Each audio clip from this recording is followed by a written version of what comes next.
very good morning to all my dear 10th class students.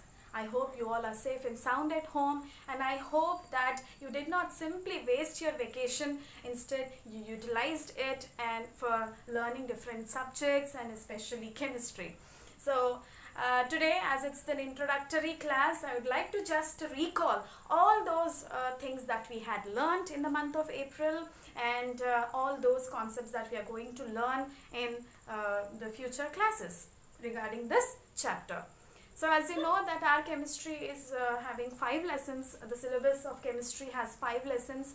Out of that, the first lesson is chemical reactions and equations, and it requires a lot of basic knowledge that you had learned in our lower classes, like what are the requisites in order to write a chemical reaction or an equation. To understand a chemical reaction and to write a chemical equation, what all you need to know. As I always tell you, that you should have a good knowledge about the symbols first of all. I really pity some students who come to 10th class and they don't know the symbols of the first 20 elements. We are not asking you to remember all the 119 or 118 or 119 elements that are there, but just 1 to 20 elements, and it really hurts a lot when students of 10th class do mistakes in writing the chemical symbols at least. So when you know the symbols perfectly, you will be able to you understand the reactions as well as write a chemical equation properly without any error or mistake, right? So I request you once again, please go through, be thorough with the chemical symbols and the valencies. Another requisite is nothing but the valency. You have to know about the valencies of different elements and ions especially. In order to write a chemical formula, you require basic knowledge of valencies and symbols, children. If I simply say a particular name of a particular compound, you should be able to understand what are the various elements that make up this compound, and you should be in a position, you should be able to write down the chemical formula by the crisscross method that we had learned in our 9th class too. I had revised, I had actually explained to you that procedure again in the month of April offline classes, and again please do try with different examples of substances and try write formulae on your own using the valencies here. So valencies are very, very important, children. Classify. I had told you, I always tell you to make a list of valencies of different substances like elements or the ions or the radicals, so that it helps you in writing a chemical equation. These are the basic requirements in order to understand the chemical reactions and equations. Once you are thorough with writing a chemical equation, you should be able to understand the various types of chemical reactions.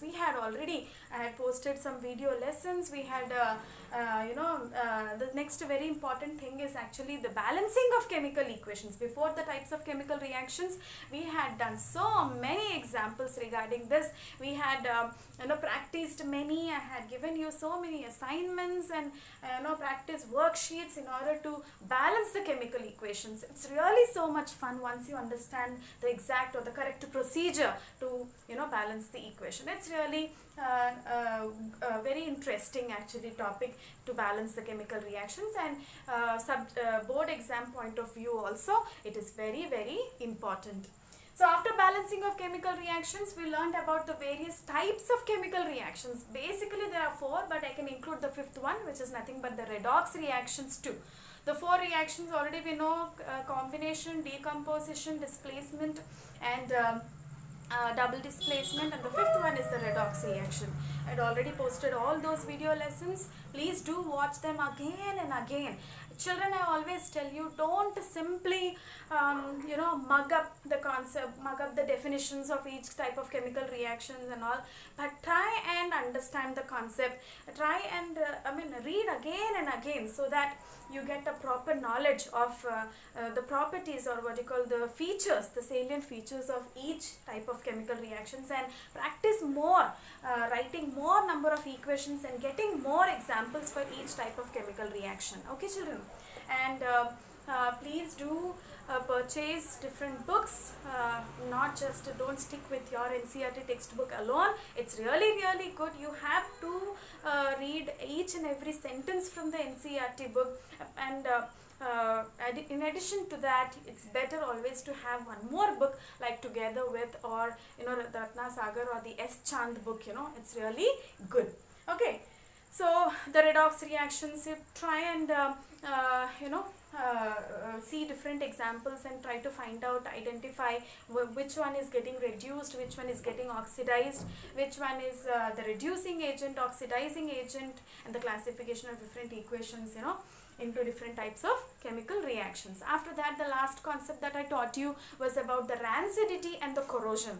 So with this, we came to the end of the chemical reactions. One more last topic, nothing but this, about the rancidity and corrosion. I'm going to send the video today. Please do go through that, and in my next class, I'll be just posting those videos again, so that you have a better recall. You can have a better recapitulation. After that, we are going to just I'm going to keep some surprise tests, slip tests, so that you can assess your own understanding, knowledge about this lesson. And then hopefully we'll have this time Google Meet classes also, where I will be directly teaching you or interacting with you personally, and let us learn chemistry in a better way this time. Okay children, thank you.